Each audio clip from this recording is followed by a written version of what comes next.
يا عذراء يا حبيبتنا، صلي لأجل أولادك واسأل الرب عنا يرحمنا بصلاتك.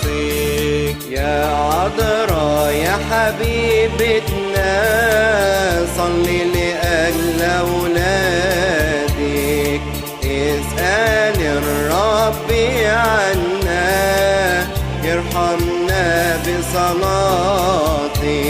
قوليله سامح عبيدك ولا تنسى ميراثك. قوليله سامح عبيدك ولا تنسى ميراثك.